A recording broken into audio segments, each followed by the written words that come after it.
ए पहरे रैन के वन जारे मित्रा, हुक्म पया गरबास।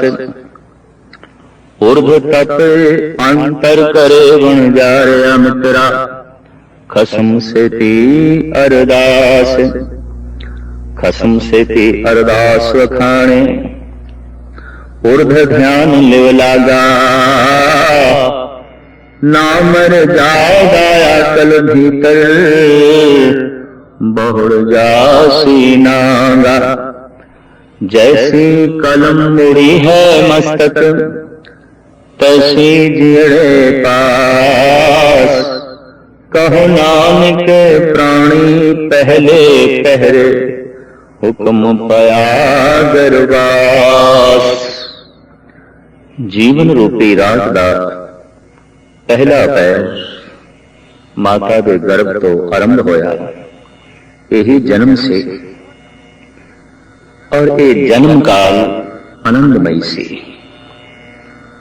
ये जन्म काल समाधि लीन से। माता के गर्भ में प्रवेश हो गया, जन्म हो गया, पर ये प्रवेश, ये जन्म समाधि लीन से। जीवन भर जिहड़ा जीवन बचपन जवानी ते बुढ़ेपे दे दौर तो लंघदा है, फिर बचपना, फिर जवानी, फिर बुढ़ेपा, उसे ही आहोश नूं जीवन भर लभदा रहिंदा है।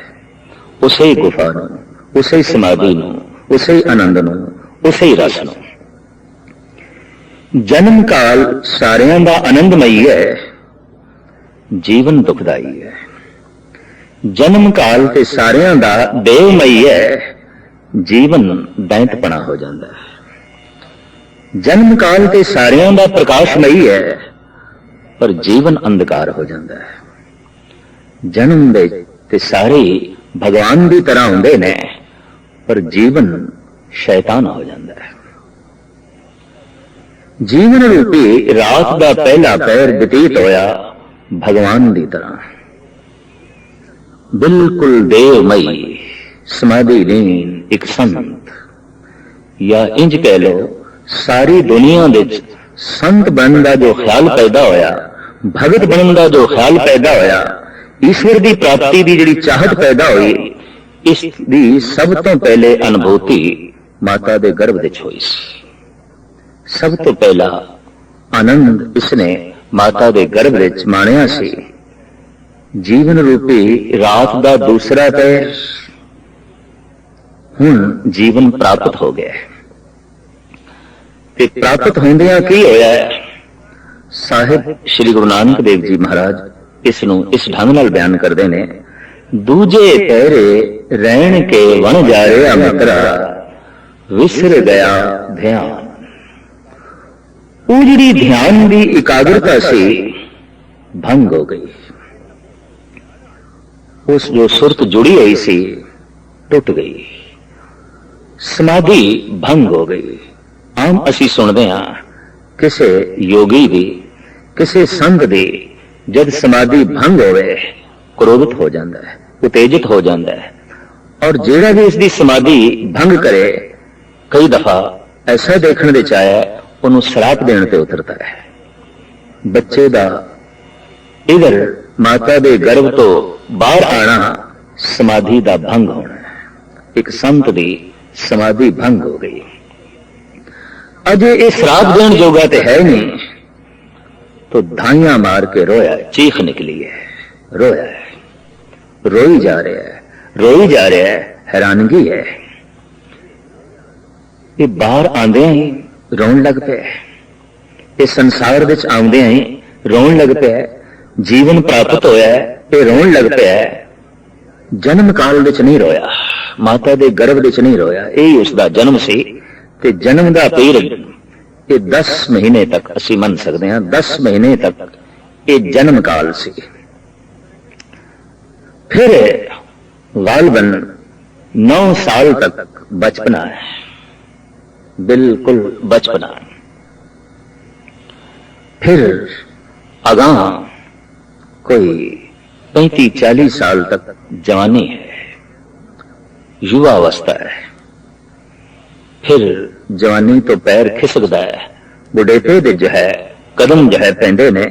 इस तरीके नाल 4 पड़ावां तो साडा ये जीवन लंघदा है। प्रथम जन्म, ये पीरियड, ये अवसर 10 महीने दा है। 10 महीने की लंबी समाधि कहते ने, अगर इतनी लंबी समाधि कोई जीवन काल में प्राप्त कर लवे तो उसने अपने आद नूं लभ लिया, उसने अपना पिछोकड़ लभ लिया। समाधि लगती है किसी दी 10 मिनट, किसी दी 5 मिनट, किसी अभ्यासी दी 1 घंटा, किसी दी 2 घंटा, कदी कदी लखां दे चों, हजारां दे चों एक कद मनुख धार्मिक दुनिया च ऐसा पैदा हो जाता है जिसकी समाधि कई महीने लगती है, और जिसकी 9-10 महीने पूरी समाधि लग गई, समझ लो उसने अपना जन्म काल लभ लिया। ते जिसने उस जन्म नूं पकड़ लिया, उस जन्म नूं लभ लिया, फिर ऐसे जन्म विच मृत्यु होंदी ही नहीं। ये फिर जन्म ते मरण तो रहत हो गया जिहड़ा आम संसार विच चलदा है। उसनूं ऐसा जन्म लभ्या जिहदे विच मृत्यु ही नहीं, उसनूं ऐसी दुनिया लभी जिस विच मौत है ही नहीं। अमृत, मृत्यु तो रहत जीवन, उन्हें अमृत लभ पिया। मनुख दे प्राणां विच ये जो आबे हयात दी प्यास है, ये जो अमृत दी प्यास है, दरअसल ये प्यास भी माता दे गर्भ तो चली। क्यों कि उस जन्म काल विच भी मृत्यु का भय नहीं सी, मौत का भय है ही नहीं सी, किसी प्रकार का कोई भी भय नहीं सी। भय चल पैंदा है जीवन प्राप्त तो, गर्भ तो बाहर आउंदे आई भय चल पैंदा है, बच्चा भयभीत होने लग पैंदा है, डरन लग पैंदा है। तो 10 महीने की यह लंबी समाधि, 10 महीने का यह लंबा अनुभव जीवन भर उसकी चाहत ते तड़प बनाई रखता है। यह गल वखरी है कि जिन्ने चिर तक उस तरह की गर्ममयी अवस्था मनुख संसार विच लभ ना लवे, इसनूं उस समाधि लभनी भी नहीं, उस समाधि मिलनी भी नहीं। उस तरह की गर्ममयी अवस्था नूं लभण लई जे कुछ साधक जंगलों की तरफ भजे, पहाड़ों की कंदरां की तरफ भजे, जमीन विच भौरे की तरफ जो है भजे, बयाबान उजाड़ स्थानां दे उत्ते जो है भज पे एकांत लभण की कोशिश की। एकांत का ये अनुभव भी माता दे गर्भ ते चले है, उत्थे भी एक सी, एकांत सी, एक दे नाल जुड़िया सी, खुद भी एक सी, दूजा है ही नहीं सी, तीजा है ही नहीं सी, चौथे दी कोई है ही नहीं सी, भीड़ बिल्कुल नहीं सी। अज भी जे कदी कदी मनुख भीड़ तो बेचैन हो जाता है, परेशान हो जाता है, किसी एक पासे चलिए, गोशा तन्हाई दे चलिए, इस भीड़ तो भजिए, इस तरह का ख्याल जो पैदा हो जाता है, ये ख्याल भी जन्म काल तो मिले। पर जैसे जीवन प्राप्त होया, जन्म काल तो बाहर आया, माता दे गर्भ तो बाहर आया, लिव टूट गई, ध्यान टूट गया, समाधि भंग हो गई। गुरु नानक देव जी महाराज जीवन रूपी रात दे इस दूसरे पहर नूं इस ढंग नाल बयान करते ने। दूजे पैरे रहन के वन जा रहा मित्रा, विसर गया ध्यान, हथों हथ नचाइए वन जा रहा मित्रा, ज्यों जसोदा घरे कान। जिवें जसोदा लाड दे नाल कृष्ण नूं हत्थां विच नचांदी है, खिलांदी है, पिलांदी है, बबल गेर आउंदी है।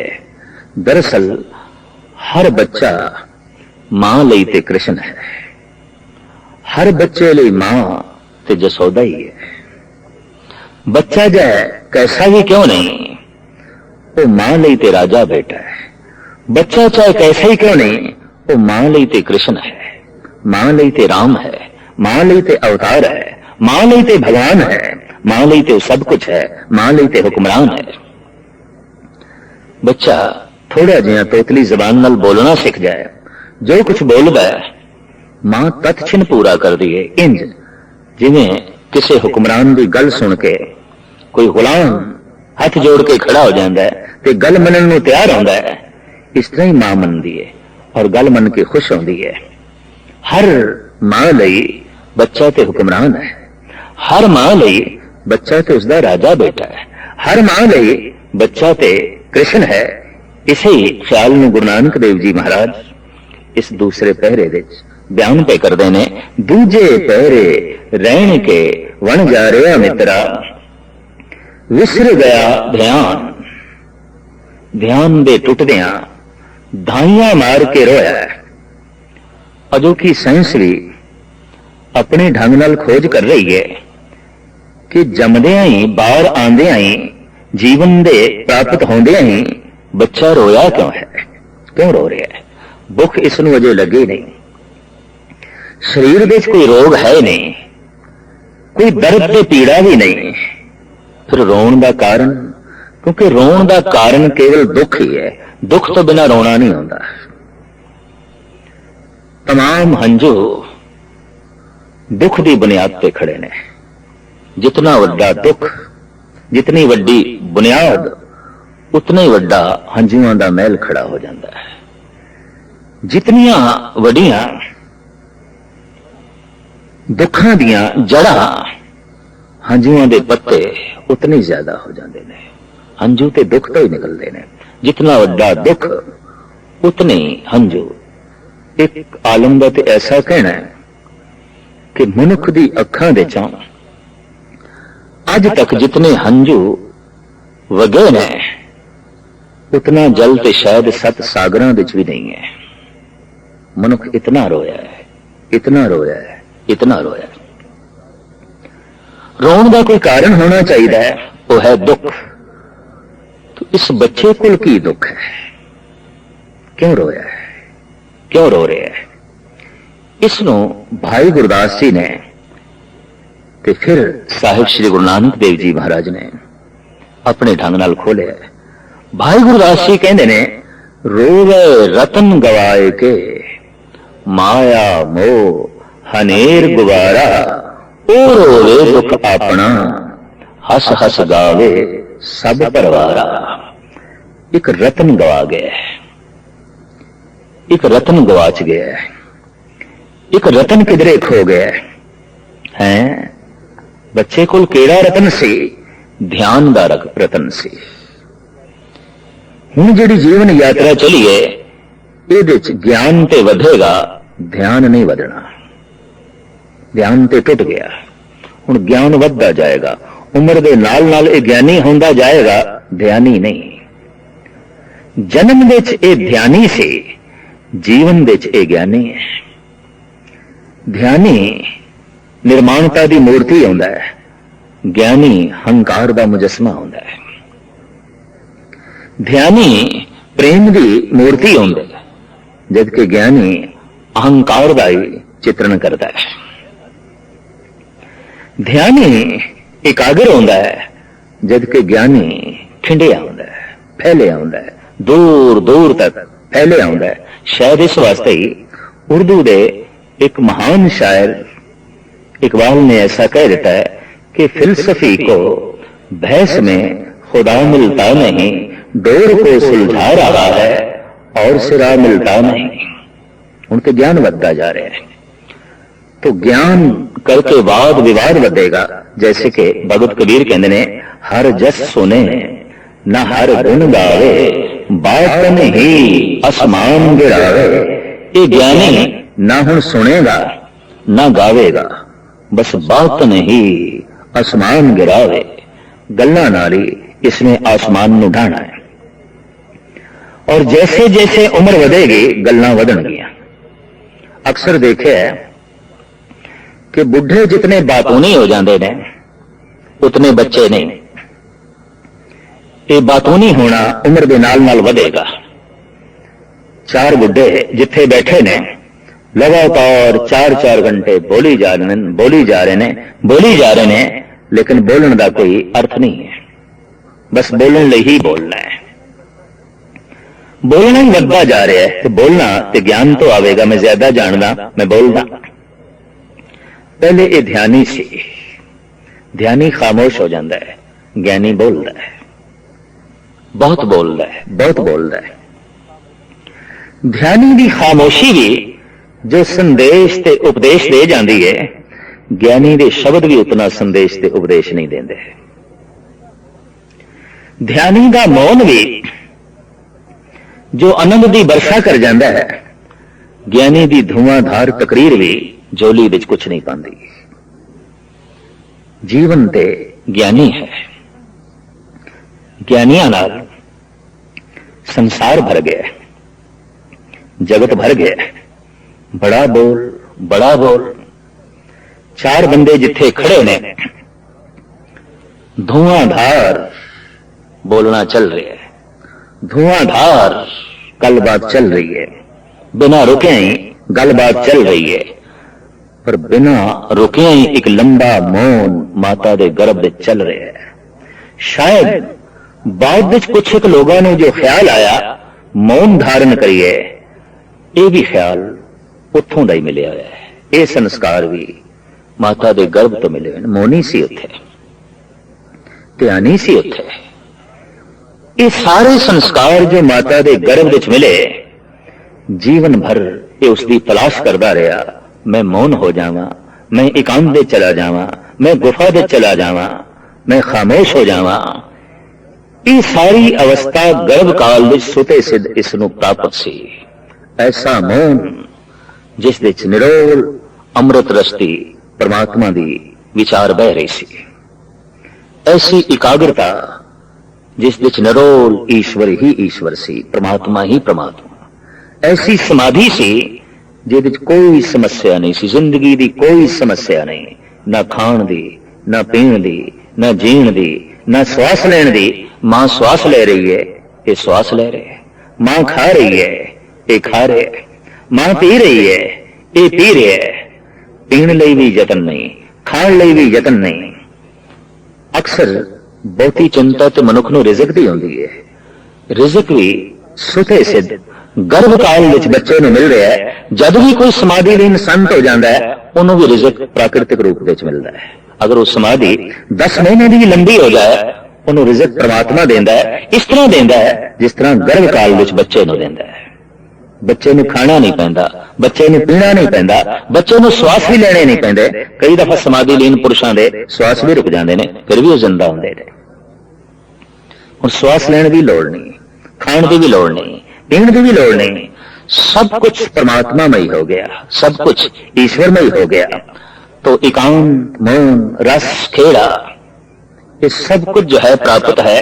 मूल चिंता जी रोजी दी है, रिज़क दी है, ये तो बिल्कुल ही नहीं।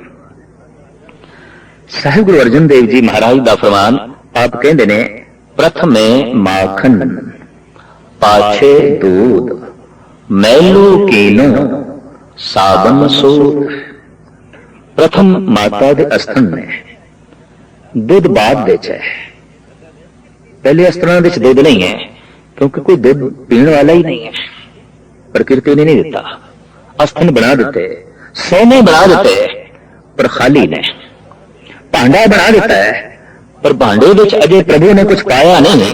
क्यों? कि अजे कोई पीने वाला ही नहीं आया। जैसे पीने वाला गर्भ तो बाहर आउंदा है, भांडे लबालब भर जाते हैं। कितनी वड्डी दया उसकी, कितनी वड्डी उसकी रहमत, कितनी वड्डी उसकी बख्शिश। इस वास्ते गुरु नानक देव जी महाराज कहते हैं कि पहले देते रिज़क संभाहा, पाछे देत जंत उपाहा। जंतु बाद विच पैदा होता है, रिज़क पहले पैदा होता है। इसे ने शेख सादी साहब ने कहा है, गमे रोजी मखर मजन और के दफ्तर रहा के पेशे अस्तिफल एजद कल कुनद पछताने मादर रहा। भूल के भी कभी रिज़क की चिंता ना करें। देखते सही बच्चे का जन्म बाद विच होया है, मां के अस्थान विच दुध पहले बन गया है। ईरान का सम्राट संत कितनी खूबी दे नाल, कितने सोहने शब्दों के नाल जगत में जो है समझा रहा है। दूसरा पैरा ध्यान टुट गया है, जन्म जीवन विच बदल गया है। जन्म जीवन के प्रवाह विच चल पाया, प्रवाहित हो गया।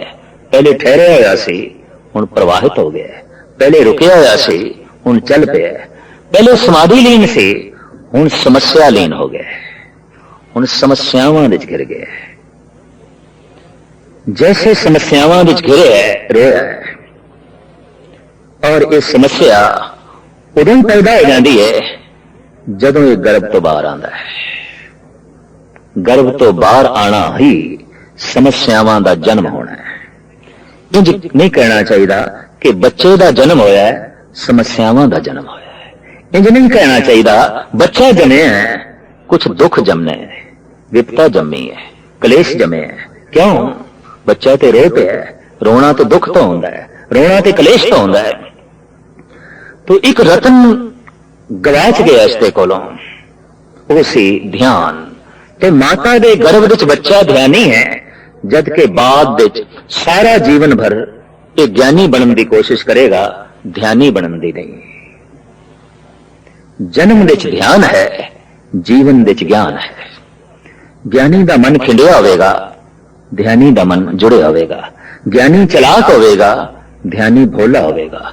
ज्ञानी दूसरे को धोखा दे सकता है, ध्यानी दूसरे को धोखा खा सकता है। इतना अंतर है, इतना अंतर है जमीन आसमान का। कोई धोखा खा के खुश होता है, कोई धोखा दे के खुश होता है। जो धोखा दे के खुश होवे वो तो ज्ञानी है, तो जो धोखा खा के भी प्रसन्न होवे वो तो ध्यानी है। जीवन भर अगर मनुष्य कुछ तलाश नहीं कर रहे है, धार्मिक लोग कहते हैं ध्यान की तलाश कर रहे हैं। इस वास्ते कोई मंदिर जा रहा है, कोई गुरुद्वारे जा रहा है, किस लिए जा रहा है? ध्यान साधना करने लिए जा रहा है। और की है? ध्यानी बनने लिए जा रहा है। ज्ञानी तो है, विद्यालय ज्ञानी बना रहे हैं, स्कूल ज्ञानी बना रहे हैं, बड़े बड़े कॉलेज मनुष्य को ज्ञानी बना रहे हैं। ज्ञान की वर्षा तो चारों पासे हो रही है। कदम कदम ते स्कूल ते कॉलेज, कदम कदम उत्ते ज्ञानियां की भीड़। ज्ञान सिर दा बोझ बन के रह गया है, ज्ञान भार बन के रह गया है। जानते बहुत कुछ हाँ, जिस दे संबंध विच जानते हाँ उसकी प्राप्ति कोई नहीं, वो कोल नहीं है। बहुत कुछ जान लिया, बहुत कुछ जान लिया, ज्ञान बोझ बन गया है, ज्ञान तनाव बन गया है। और ये सदी, ये 20वीं सदी जे ज्यादा तनावग्रस्त है, तो इसका यही मतलब है कि बाकी तमाम सदियां नालों ये ज्यादा ज्ञानी सदी है। ज्ञान ज्यादा है, ज्ञान चरम सीमा ते पहुंच गया है, तो फिर कुदरती गल है दुख भी चरम सीमा ते पहुंचना सी। ज्ञान करके मन की चंचलता वधी, ज्ञान करके मन का जो है खिंडाव होया। ज्ञान सी ध्यान की प्राप्ति लई, लेकिन ज्ञान वरतिया गया फैलाव लई, तो बाहर से बहुत कुछ पसर गया है, फैल गया है, बहुत कुछ प्राप्त भी हो गया है, खो गया है।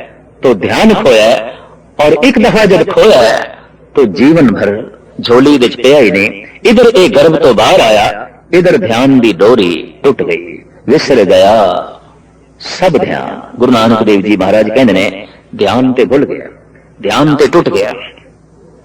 ये रतन से रो गए रतन गवाए के, माया मोह अनेर गुवारा, ओ रोवे दुख अपना, हस हस गावे सब परवारा। भाई गुरदास जी गर्भ काल दे उस ध्यानमई अवस्था नूं कहंदे ने, ਉਹ ਤੇ ਇੱਕ रतन सी इस दे कोल जो जांदा रहा।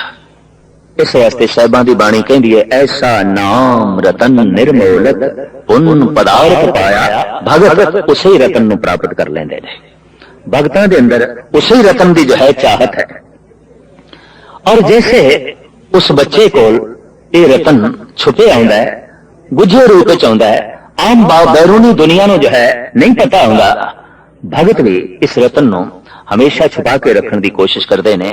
आप कहते ने, अनिक जतन कर हिरदे राखिया, रतन न छपे छपाया। ये गल वखरी है कि जब गर्भ काल तो बाहर आके उस ध्यान में रतन की प्राप्ति होती है, तो फिर ध्यानी छुपया नहीं रह जाता। ये ठीक है कि माता का गर्भ उधर दस देंदा है कि इस विच कोई जीवन पल रहा है, कोई जीवन है। ये गल वखरी है, समाधि लीन है, एकाग्र है। ध्यानी नूं वेख के भी पता चल जाता है, ये तो जापदा है परमात्मा के गर्भ दे चला गया, ये तो ईश्वर के गर्भ दे चला गया, ये तो परम चेतना के गर्भ दे चला गया। जो माता के गर्भ दे बच्चा है, सारी जिम्मेवारी मां दी जो परम चेतना दे गर्भ दे चला जाता है, सारी जिम्मेवारी परम चेतना दी, परमात्मा दी, ईश्वर दी, निरोल ईश्वर दी। इस वास्ते अगर अनुभव यह आख रहा है कि सारी दुनिया दे धार्मिक अस्थान परम चेतना दे गर्भ की तलाश करने लई एक सहायता करते हैं, मदद करते हैं, तो धर्म मंदिरों की तरफ भजे जाते मनुख गर्भ की तलाश कर रहे हैं। फर्क सिर्फ इतना है कि पहले जब इसके कोल सूक्ष्म शरीर से तो इसने माता के गर्भ की तलाश की थी, हुण इसके कोल अस्थूल शरीर है तो इसने परमात्मा के गर्भ की तलाश की थी, ईश्वर के गर्भ की तलाश की थी। बकायदा मंदिर दे जिहड़ी गुफा हुंदी उहनूं ते कहंदे गर्भ ने, मंदिर का एक गर्भ है और उसकी परिक्रमा की जाती है। गर्भ की परिक्रमा क्यों कि गर्भ के अंदर देवता है। जब भी कोई परमात्मा का गर्भ प्राप्त कर लेंदा है वो तो देवता हो जाता है, ऐसा देवता हो जाता है जैसे कि सूक्ष्म शरीर माता के गर्भ में प्रवेश कर गए देवता ही है।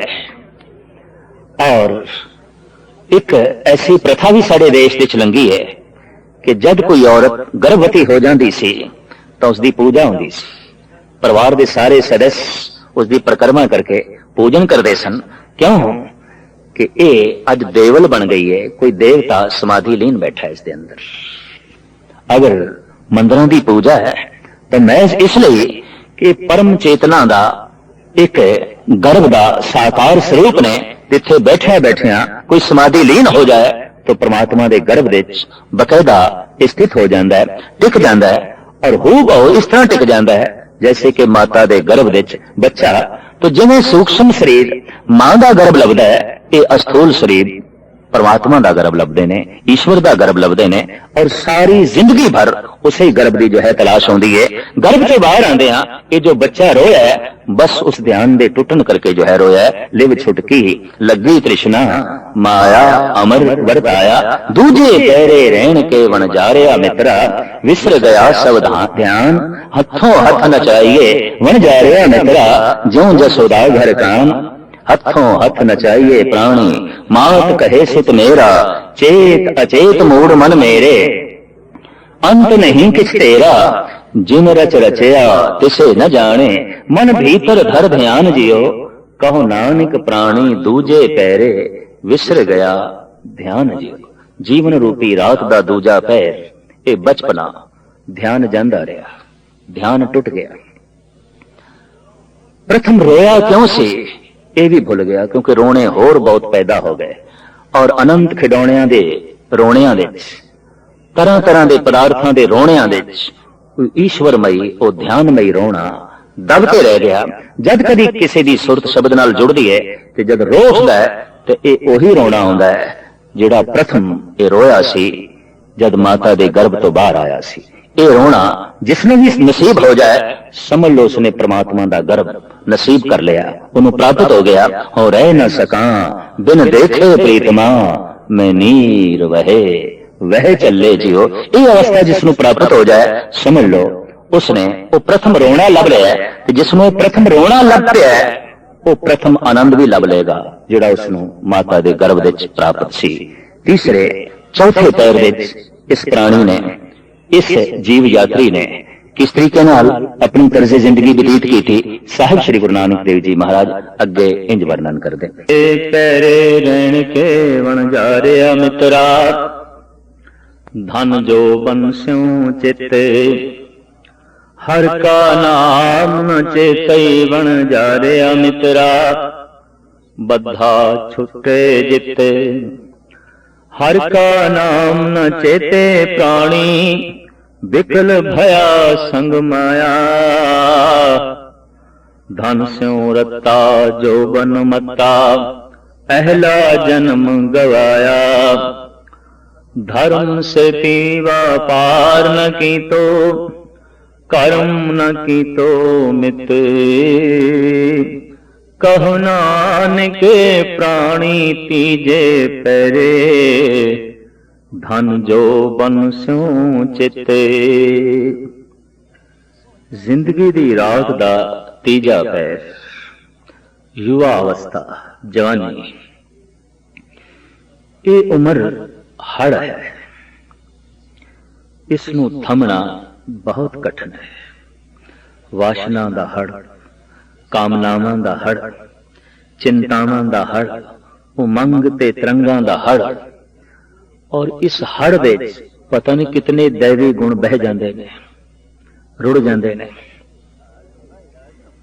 बड़े बड़े दरख्त इस हड़ की चपेट विच आ जाते हैं, जिन्हां ने बड़ियां बड़ियां डिग्रियां लईआं होंदियां ने, जिन्हां कोल बड़ियां बड़ियां सनदां होंदियां ने, जिन्हां ने जिंदगी के हर पहलू का ज्ञान हासिल किया होंदा है, पर यह जिंदगी, ये उम्र एक हड़ है।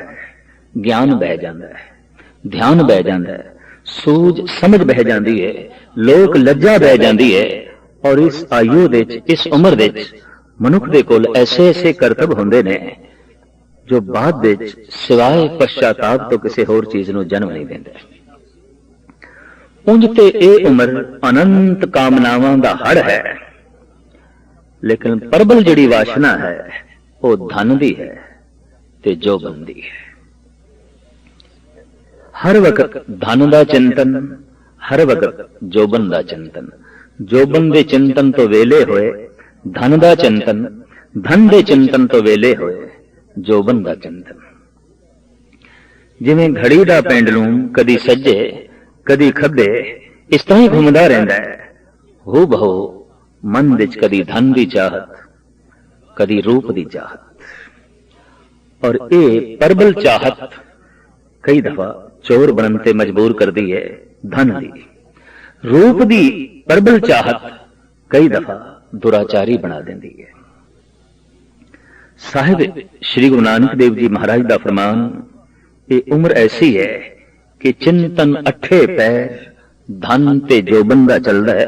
अक्सर मनोविज्ञानी कहते हैं, अगर इस आयु दे धन ते रूप दा चिंतन ना चले, बहुती पकड़ ना होवे, तो फिर उसकी जवानी ते भी शक किया जा सकता है, उसकी इस आयु ते भी शक किया जा सकता है, ये जवान होया है कि नहीं।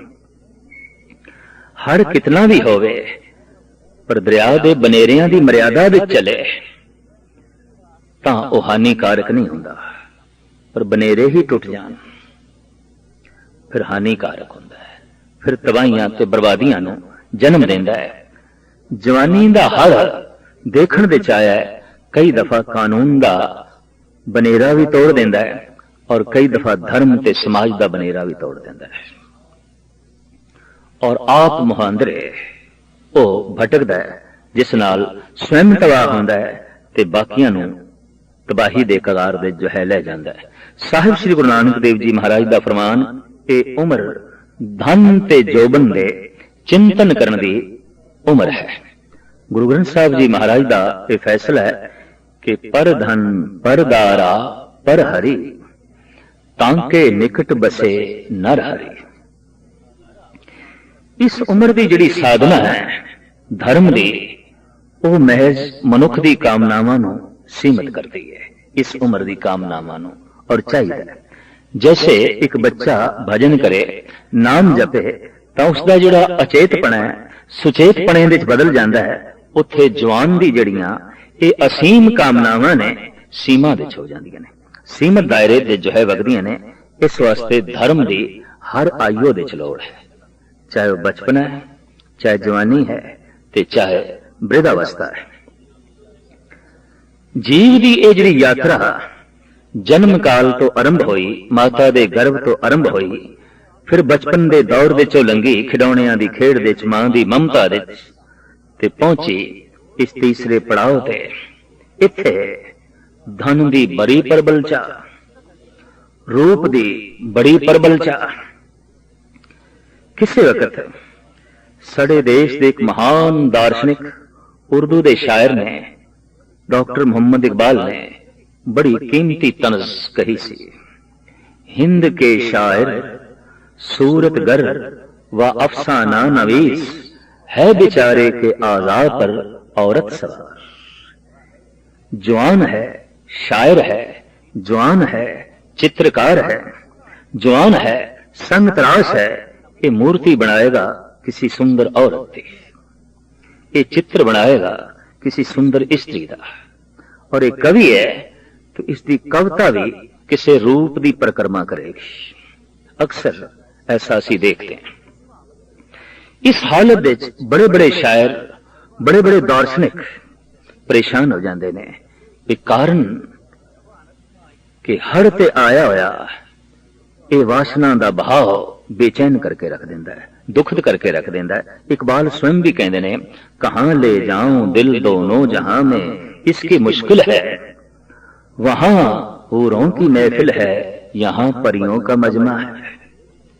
जे मैं इस लोक तो अपनी रुचियां हटा लवां, किसी तरीके नाल इस दुनिया नूं छोड़न की कोशिश करां ते जन्नत की प्राप्ति करां, पर जन्नत विच भी ते हूरां दा ही गढ़ है, हूरां दा ही जमा है।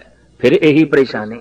दरअसल ये उम्र ही ऐसी है कि इसनूं परियां ते हूरां तो इलावा होर कुछ दिखाई ही नहीं देता। ये जिधर ही जाता है। कारण ऐसा नहीं है कि कुछ होर नहीं है। रस्ते सोने मकान भी ने, खिड़े हुए सोने फुल भी ने, तरह तरह के होर खिडौने भी ने, तरह तरह के होर रंग तमाशे भी हो रहे हैं। पर इस उम्र ते पहुंचे होया मनुख अगर सड़क ते लंघ रहा है, उहदी सोने मकान ते दृष्टि नहीं टिक सकती, सोहणियां कारां ते भी दृष्टि नहीं टिक सकती, किसी भी सोने फुल ते भी शायद दृष्टि ना टिके, पर किसी रूप ते, किसी सुंदर चेहरे ते इसकी दृष्टि टिकेगी, लाजमी टिकेगी। इस वास्ते साहिब श्री गुरु नानक देव जी महाराज कहते हैं, ये अवस्था ही ऐसी उम्र के अठे पैर हर वक्त धन ते रूप दा चिंतन, धन दा चिंतन, रूप दा चिंतन किसी हद तक इसनों इस हालत विच लै जांदा है जिसनों कहते हैं खुमार, खुमारी, रूप दी खुमारी, धन दी खुमारी है, एक शराब दी भी खुमारी है, बाकी नशियां दी भी खुमारी, पर धन दी भी अपनी खुमारी है और रूप दी भी अपनी खुमारी है। शराबी ने शराब पीती होवे और खुमार चढ़िया होवे, छुपया नहीं रहता, पर जिसते भी रूप की खुमारी चढ़ी है, जिसते भी धन की खुमारी चढ़ी है, वह भी छुपया नहीं रहता। ओदी भी तर्जे जिंदगी दस देंदी है कि खुमार दे जो है जी रहा। साहिब कहने तीजे पैरे रहन के वन जा रहा मित्रा, धन जो बंसों चित। ते मनुख जिसदा बार बार चिंतन करे उदी बड़ी प्रबल मंग करदा है, और मंग दी पूर्ति ना होवे तो तरीका नाजायज।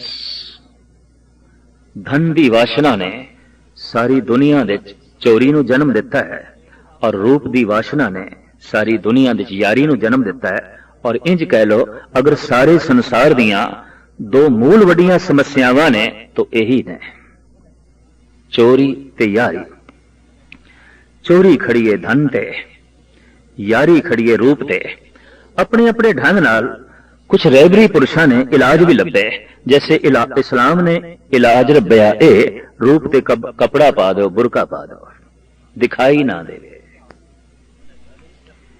एक तरीका है कि रूप ते ही कपड़ा पाओ, बुरका पाओ। धन नूं धरती दे दफन करो, बैंक दे रखो, तिजोरी दे रखो, और इतने गहरे तल दे रखो कि चोर दी निगाह ना पहुंचे। रूप नूं पर्दे दे रखो, नशेमन दे रखो, बहुत अंदर घर दियां तंग तारी कोठड़ियां दे रखो, किसी दी निगाह ना पहुंचे। पर काश मनोविज्ञानक नुकते दा पता नहीं कि जिस चीज नूं जितना छुपाइए उसनूं वेखण दी उतनी ही चाहत पैदा होंदी है। कहंदे ने निषेध ही आमंत्रण है, यानी जिस चीज की मनाही कर दईए, किसी दरवाजे ते लिखिया होवे कि इधर देखना मना है, तो मैनू उम्मीद है कोई भी बिना देखे लंघ नहीं सकेगा, लाजमी देखेगा, सारे देखणगे, भावें कख भी ना होवे थे, कुछ भी ना होवे। पर ये जो लिखिया होया है ना, ये कशिश पैदा कर देगा, ये खिंच पैदा कर देगा। ये जो बुरका है, शायद उस स्त्री नूं किसी ने देखना सी कि नहीं देखना सी, पर ये जो बुरका है, बुरके ते हुण बथेरियां दी नजरां टिकणगियां। यही कारण है कि कुछ देशों में जिथे बहुत प्रबल पर्दा है, वासना दे हड़ ने और दुराचार का फैलाव है, तो वह सिर्फ इस वास्ते कि निषेध ही आमंत्रण है। जिस चीज ते निषेध लगा दो, अपने आप मनुख का मन उसकी तरफ खिंचता है, उसकी तरफ जो है जाता है। साडे देश के संत जना ने, महापुरुषों ने अपने ढंग का एक तरीका कढ़िया रूप दे उत्ते पर्दा पाउण दी लोड़ नहीं, अपनी वासना नूं सीमित करिए,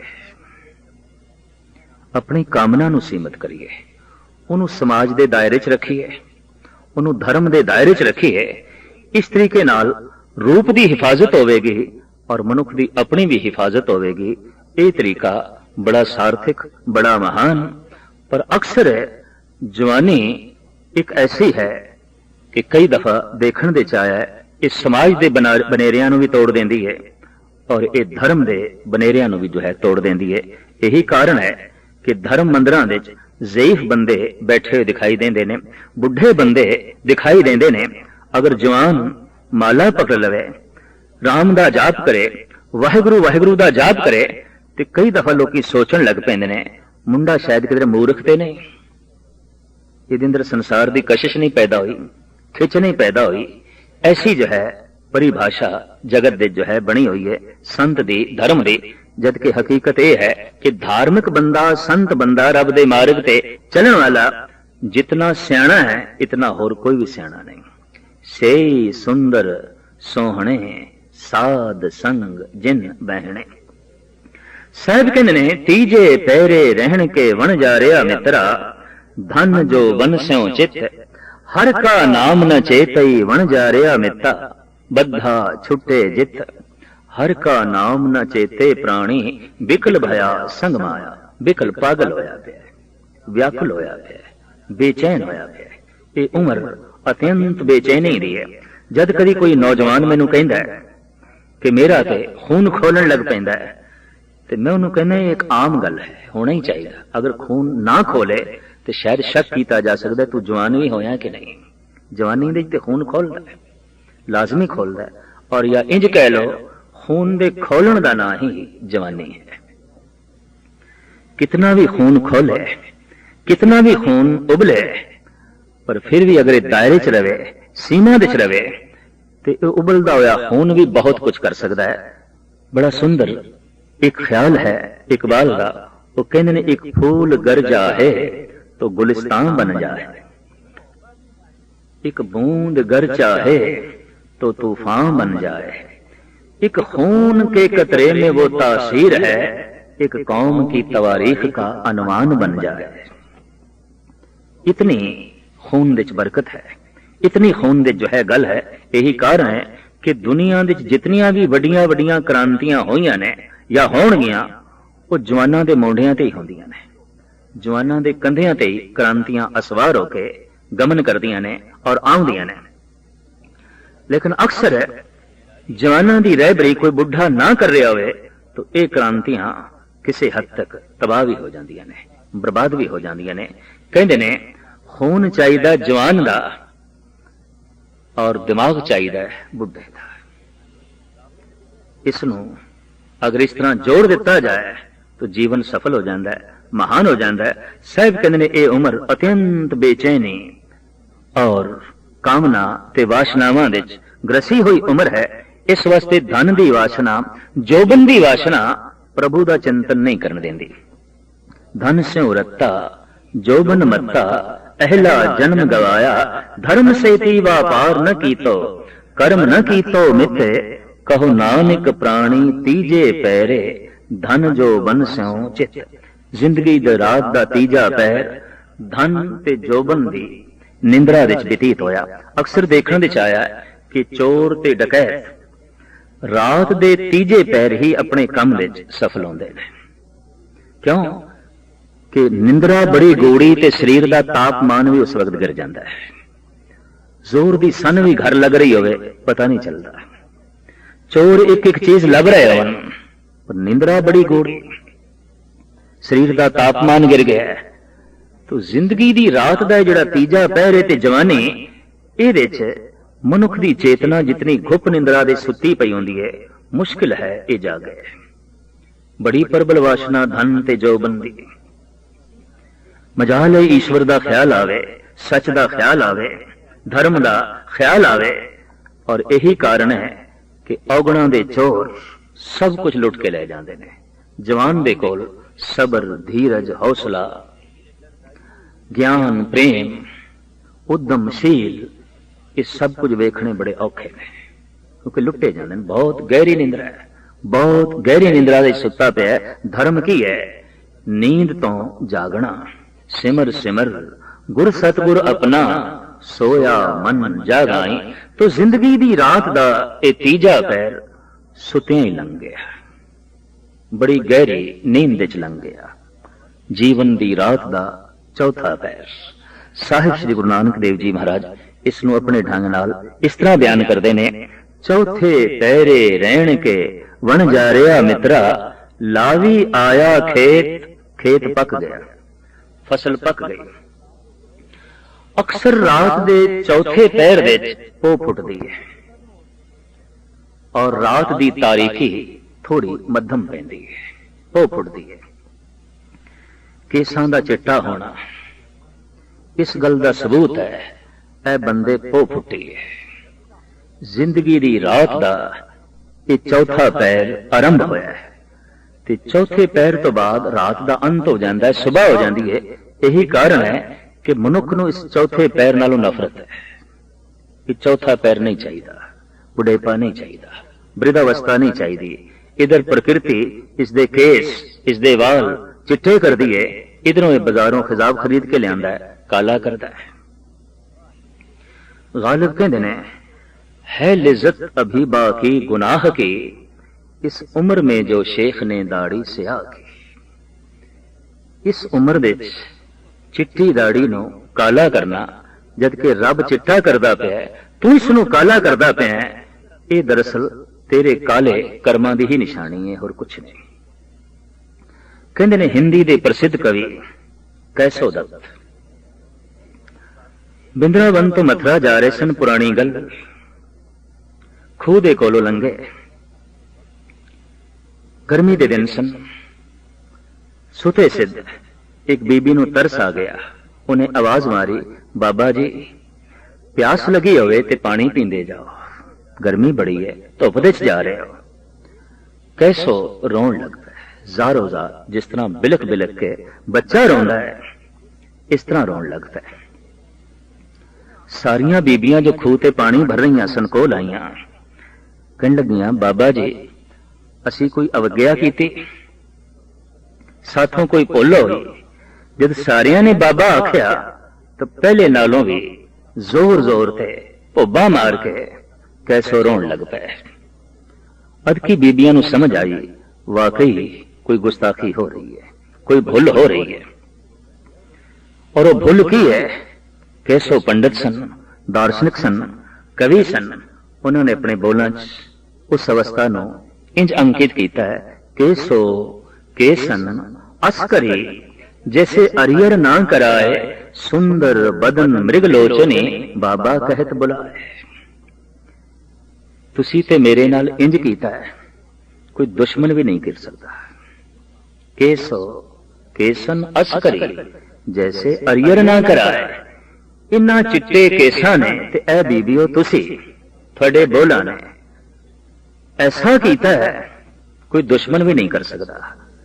भी तुसी खूबसूरत हिरन जैसे थोड़े नेत्र, मैनू बाबा आखदी हो, इस तो वड्डी होर गाल की होगी, इस तो वड्डा होर थप्पड़ की होगा।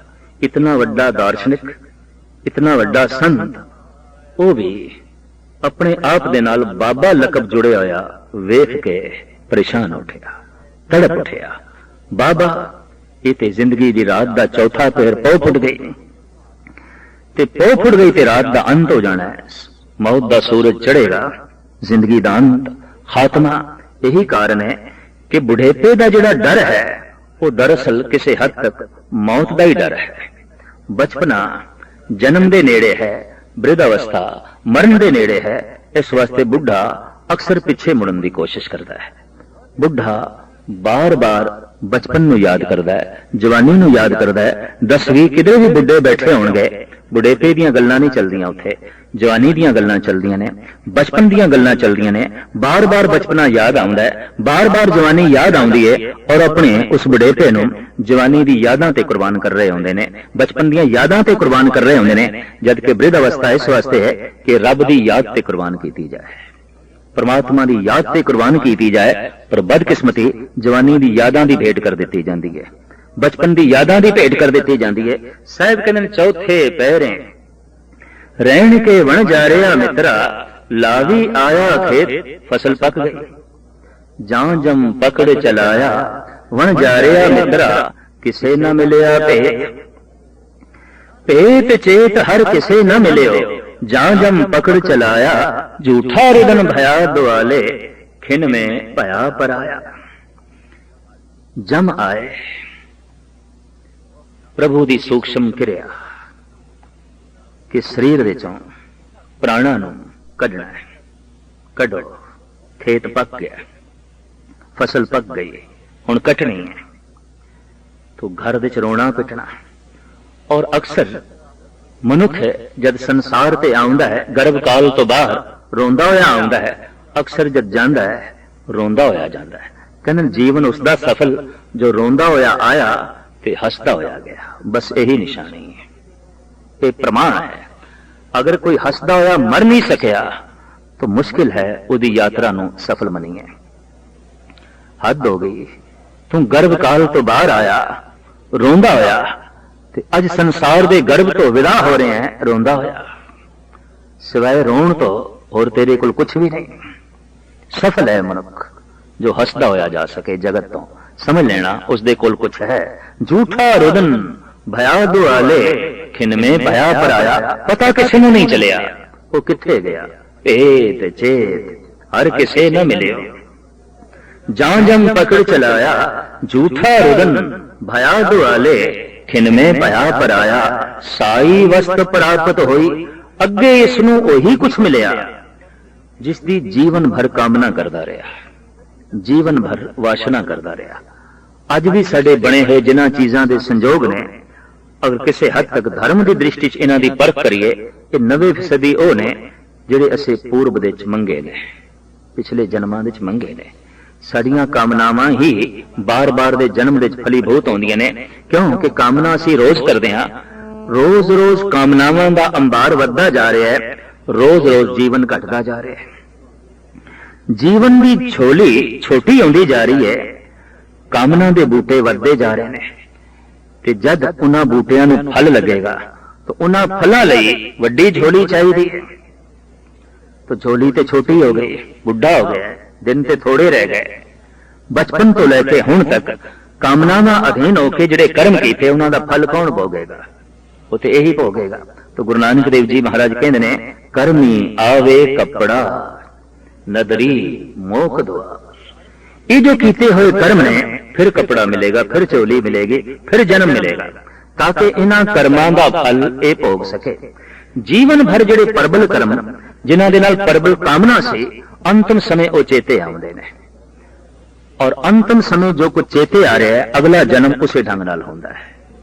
अंत मता सुगता एवं नहीं आख्या गया। साई वस्त प्राप्त होई जिसों लाया हेत, कहो नानक प्राणी चौथे पैरे लावी लुणिया खेत। अगे केड़ी चीज प्राप्त होई जिसकी अंतिम समय वासना सी, ते अंतिम समय परबल वासना किस चीज दी होंदी है, जिसकी जीवन भर दे परबल वासना रही होगी। और अंतिम समय जिस जिस ढंग दियां नाल ये चीजां चेते आ रही ने, अगला अंजाम की होवेगा ये भी गुरबाणी ने साडे सामने रख दिता है। अंत काल जो लक्ष्मी सिमरे, ऐसी चिंता में जे मरे। मरदे होया बार बार छोड़े होया धन चेते आ रहा है, जीवन भर मेहनत करके कमाया सी छड़ के जा रहे हैं। तिजोरी याद आ रही है, बैंक दे च रखे पैसे याद आ रहे हैं, घर दे च पया होया धन सोना चांदी बार बार याद आ रहा है मरदे हुए समय। और मरदे हुए समय सोना चांदी उसे नूं याद आ सकता है जिसने जीवन भर सिवाय सोने चांदी तो होर किसी नूं याद भी ना किया हो। अंतिम समय लाजमी याद आवेगा। अगर ऐसा कर रहे हैं तो गुरबाणी का फैसला, अंत काल जो लक्ष्मी सिमरे, ऐसी चिंता में जे मरे, सरप जौन वल वल ओ तरे। उते गया सप दी जौन दे। अंत काल जो लड़के सिमरे, पुत्र चेते आ रहे हैं। और अंतिम समय वही चेते आवेगा जो जीवन भर चेते रहे। बहुत प्रबल मोह, बड़ा प्रबल जो है संबंध। अंतिम समय लड़के चेते आ रहे ने। अंत काल जो लड़के सिमरे, ऐसी चिंता में जे मरे, सूकर जौन वल वल ओतरे, होते गया सूर दी जौन दे। 18-18, 20-20, 30-30 बच्चे एक कोई टाइम। अंत काल जो मंदिर सिमरे, ऐसी चिंता में जे मरे, प्रेत जौन वल वल ओतरे।